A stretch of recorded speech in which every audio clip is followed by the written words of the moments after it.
안녕하십니까. 충남대학교의 천세영 교수입니다.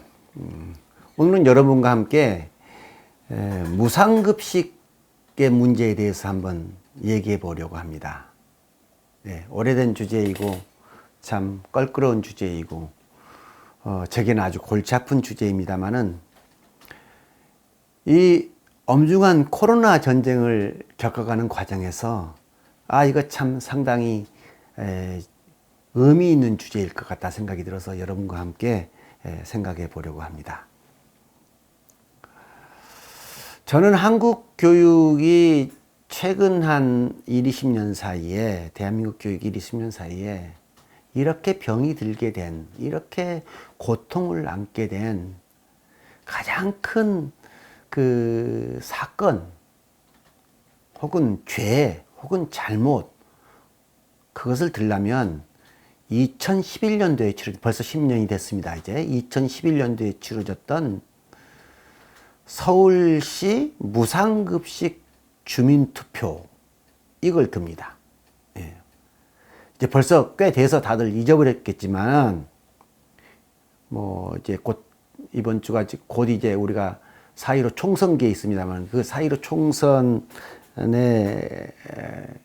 저는 어떤 당시 시장이었던 분이 이번에 후보로 나온 걸로 알고 있는데, 국회의원 후보로 서울 주민을 대상으로 해서 초등학교 무상급식을 하느냐 마느냐를 갖고 주민투표를 했고, 그 주민투표에서 지는 바람에 무상급식은 이루어져서 이제 완전히 초등학교만이 아니고 중학교, 고등학교, 심지어는 일부 대학에서도 아침밥을 공짜로 주는 그런 이제 무상급식 교육 포퓰리즘이 시작되는 원년이 되게 됐습니다. 물론 그는 시장을 잃었고, 그걸 주장했던 다른 분이 시장이 돼서 아주 현재 그 서울시장이 아주 대표적인 업적으로 삼고 있죠. 이게 그러니까 한쪽에서는 대표적인 업적이 되고, 저 같은 사람 쪽에서는 아주 대표적인 병폐라고 이렇게 얘기하는 참 슬픈 이 분열의 시대, 갈라짐의 시대에 우리가 살고 있습니다. 어쨌든 저는 2011년 서울 무상급식 투표, 무상급식 제도의 시작이 대한민국 교육병의 모든 원흉이다. 저는 그렇게 얘기합니다. 여러 가지 말을 할 수가 있고, 데이터를 얘기할 수 있고, 숫자를 얘기할 수도 있겠지만, 오늘은 코로나 위기에 관련해서 제가 짧은 얘기를 좀 해보려고 합니다. 어쨌든 간에 이 무상급식 이후로 많은 곳곳에 이른바 교육 포퓰리즘, 특히 교육 재정 포퓰리즘이라고 하는 것이 생겨났습니다. 포퓰리즘이라고 하는 것은 그 어떤 돈의 쓰임이 장단기적인 투입과 효과 간의 엄격한 계산을 통해서 합리적이고 효율적으로 쓰려고 하기보다는 정치인들이 표를 얻기 위해서 그저 눈앞에 사탕 하나 던져주고, 옛날식으로 하면 막걸리 한 사발, 고무신 한 켤 내주고 표를 사는 것과 같은 그런 식의 정치적 병을 포퓰리즘이라고 한다고 저는 알고 있습니다. 하여튼 이 이후로 교육계에는 세 가지의 제가 볼 때 대표적인 병이 생겼는데요. 하나는 공짜병이 생겼습니다. 공짜병. 그러니까 교육도 공짜로 얻어지는 거죠.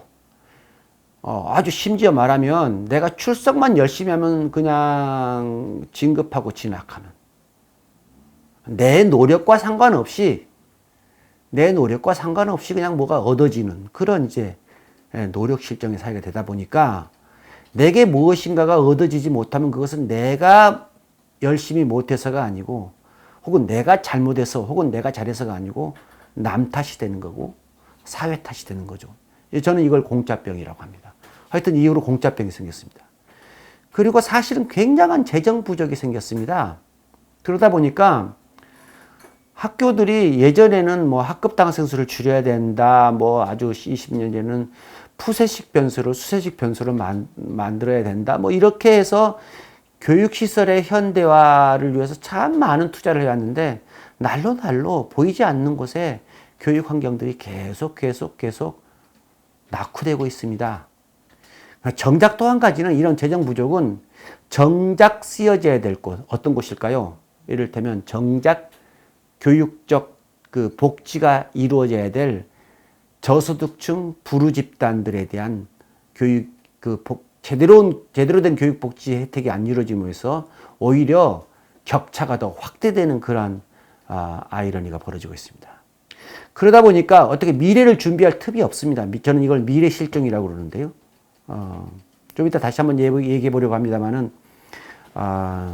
모두가 다 미래를 얘기하고, 첨단 시대를 얘기하고, 한때 대한민국은 ICT 쪽으로는, 교육 정보화 쪽으로는 세계 최고의 강국이었는데, 지금은 오히려 OECD 국가 중에서 제일 지금 아주 꼴등이 돼가고 있습니다.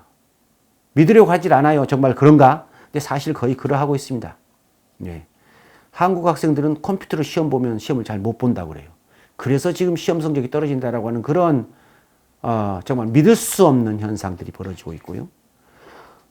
이 초중등 교육 쪽에 워낙 많은 포퓰리즘적 재정이 투입되다 보니까 대학은 형편없이 경쟁력이 떨어지고 있고, 지금 대학의 학생당 교육비가 오히려 초중고등학교보다 못하는 정말 참 믿기 어려운 사태가 벌어지고 있고, 유치원 아이들은 훨씬 더 억압적이고 아주 안 좋은 교육 환경에서 자라나고 있습니다. 코로나 전쟁 혹은 코로나 휴학으로 말이죠. 휴업으로 지금 이번 주에도 자 이제 4월 6일 날 이번 주가 끝나고 나면 개학을 한다고 교육부 장관이 약속을 했는데 도저히 못할 것 같습니다. 그러다 보니까 지금 일주일밖에 안 남았는데 다시 2주일을 연기할 것이냐 아니면 온라인 개학을 해야 될 것이냐 설왕 설레 뭐 난리가 났습니다. 근데 정말로 믿을 수 없는 얘기가 들리고 있어요. 온라인 계약을 하려고 그러니까 이제 ICT 기술을 이용을 해서 컴퓨터로 혹은 뭐 화상 수업으로 뭐 온갖 SNS 기술로 얼마든지 교육을 할 수 있으니까 이미 많은 나라에서 그렇게 하고 있으니까 중국이 그러하고 있고 우리보다 훨씬 못한 후진국들이 그러하고 있고 미국도 그러하고 있고 유럽들도 학교는 휴교돼 있지만 나름대로 교육이 이루어지고 있는데 우리는 그냥 아이들이 집에서 그냥 놔져 있는 겁니다. 근데 이거를 온라인으로 하려고 하니까 뭐 이런저런 인프라가 부족하다는 거예요. 뭐 학교에 와이파이가 안 터진다. 컴퓨터가 없는 애들이 많다. 선생님이 뭐 웹카메라가 없다.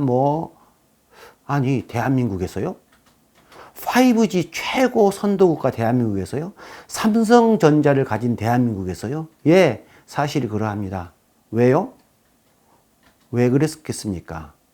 앞에와 같은 포퓰리즘적 재정으로 필요한 재정 투자, 필요한 인프라 투자를 못했기 때문에 그런 겁니다. 이유는 심플합니다. 물론 그 안으로 들어가면 또 다른 이제 많은 사연들이 있지만은 아주 제가 크게 말하자면 그런 겁니다. 돈을 엉뚱한 데다 갖다 쏟아붓다 보니까 정작 쓰여질 곳에 못 쓰여진 겁니다. 지난 10년 동안 우리나라는 그러니까 포퓰리즘 이후로 그냥 미래를 위한 첨단 교실 하나를 제대로 갖추는데 다른 나라들에 비해서 다 뒤지고 말았던 것입니다. 정말 믿기지 어렵지만 이건 사실입니다. 자, 그래서 무슨 얘기를 제가 하려고 그러느냐. 코로나 휴업이 지금 이제 한 달째 되고 있으니까 곳곳에서 쓰지 못한 돈들이 많을 거 아니겠습니까? 제가 보니까 가장 대표적으로 지금 안 쓰이고 있는 돈이 무상급식 재정 같아요. 왜냐하면 아이들이 학교에서 밥을 안 먹지 않습니까? 1년에 그 초중등학교의 학생들이 먹는 밥값이 한 5조 원 내지 6조 원쯤 됩니다. 이 중에서 한 3조 원 가까이가 아마 국가 재정으로 이루어지고 있는 걸로 알고 있어요. 큰 돈입니다. 큰 돈이죠. 2조 내지 3조 원 정도가, 물론 이제 그 중에서 정말 가난한 아이들을 위한 결식가들을 위한 재정들도 포함되지만은 상당히 많은 부분은 대부분 그냥 무상급식 재정입니다. 요즘 초중고등학교의 밥맛이 아주 좋거든요. 유기농 환경급식이 이루어지고 있어서 아주 좋습니다. 큰 돈이고요. 한 달째 밥을 안 줬으니까 그것도 따져보면 꽤 큰 돈일 것 같습니다. 어쨌든 그 돈이 안 쓰였습니다. 그리고 앞으로 얼마큼은 안 쓰일지 모르겠습니다. 이걸 모아보면 꽤 많은 돈이 모여질 것 같고요. 저는 그게 1,000억이든지 2,000억이든지 3,000억이든지 계산을 해보면 아까 말한 온라인 교육 인프라 긴급 재정을 수혈을 할 수 있지 않겠는가 그런 생각을 해봅니다. 아니 이거 아주 생각해 볼 만한 거 아니겠습니까? 그러면서도 동시에 정작 이제 결식아들이 있습니다. 이제 여러 가지 가정 사정으로 도저히 점심 아침밥 제대로 못 먹는 아이들이 있거든요. 그 아이들을 위해서 지금 그 아이들의 급식은 밥은 어떻게 될까? 궁금하죠? 네. 이 고등학생들은 이제 쿠폰을 이제 보내주기도 하고 그렇기도 합니다. 그러나 이게 학교마다 사정들이 굉장히 달라서 정작 그것도 참 걱정입니다. 그러나 그 아이들, 이제 미국처럼 이제 요즘 그런다고 그래요. 미국에 가는 건 학교 교문에다가 이제 일부 급식들을 갖다 놓고 아이들이 이제 가져갈 수 있도록 한다고 그래요. 우리는 이제 그런 세심한 배려가 있는지 없는지 잘 모르겠습니다만 어쨌든 간에 지금 이런 무상급식 재정을 줄여서 아주 긴급한 온라인 교육 인프라에 한번 긴급 투자를 해보면 어떨까 이런 생각이 듭니다. 그리고 이참에 아예 한번 무상급식 재정을 근본부터 한번 뜯어 고쳐보는 기회도 삼을 수 있겠다 이런 생각을 해봐요. 이외에도 물론 또 다른 포퓰리즘 낭비들이 많습니다. 한 가지만 들어볼까요? 이번 정부가 아주 굉장히 이제 심혈을 기울이고 엄청 소리를 높여서 사업화한 것이 무상 고등학교 교육 이 얘기를 합니다. 전 세계에서 우리나라만 무상 고교 교육을 안 한다 이래 가면서 말이죠. 그러면서 동시에 또한 멀쩡히 잘하고 있었던 자립형사까지도 전부 일반고로 무상 교육을 받아라. 우리가 돈을 내서 우리 나름의 교육을 잘 한번 해보겠다 하는 사람도 하지 말고 전부 이제 획일적 무상교육 체제로 들어와라. 여기에 들어가는 돈도 한 1조 원 정도 지금 1조 내지 2조 원 정도 되는 이것도 이제 실제로 이루어지면 얼마큼 더 많이 들지 모르겠습니다만 대체적으로 추정하는 것이 그쯤 됩니다. 글쎄 이 돈도 좀 이번 차에 한번 긴급하게 한번 좀 생각해 보자. 또한 대학에 어마어마한 돈이 이제 쓰여지긴 있는데 이 쓰여지고 있는 돈이 정부 통제가 들어간 사업비로 쓰여지고 있어서 대학들을 줄 세우고 있습니다. 그러니까 돈을 받으려면 이렇게 이런 말을 들어라 저런 말 교육부에 이런 말을 들어라 교육부에 저런 말을 들어라 안 들으면 돈 안 준다 이래 하다 보니까 아주 대학들이 코가 깨져 있습니다. 이런 부분들도 과감하게 좀 걷어내서 이번 차에 말이죠. 한번 교육 재정 전체를 한번 완전히 좀 리셔플링하는 아주 패를 완전히 갈아엎는 그런 기회도 될 수 있지 않겠는가 생각해 봅니다. 그러나 이건 너무 큰 일이지만 우선 당장 무상급식 재정으로도 남겨지는 돈이라도 우선 좀 아껴가지고 당장 내일 모레 계약해야 되는 혹은 좀 언제가 될지 모르지만은 온라인 계약 시대를 위한 그렇게 부족한 인프라에 이렇게 많은 돈은 들 것 같지는 않습니다. 아마 몇 천억 정도면 충분할 것 같은데 그런 돈이라도 한번 긴급 수혈해 보면은 그것도 나름 이 위기를 겪어나가는 국민적 슬기가 아니겠는가 하는 그런 생각을 해봅니다. 무상교육 포퓰리즘 이거 반드시 고쳐야 될 우리 교육의 병입니다. 이번이 우리에게는 기회가 아닌가 그런 생각을 하면서 여러분과 함께 말씀을 나눠봤습니다. 감사합니다.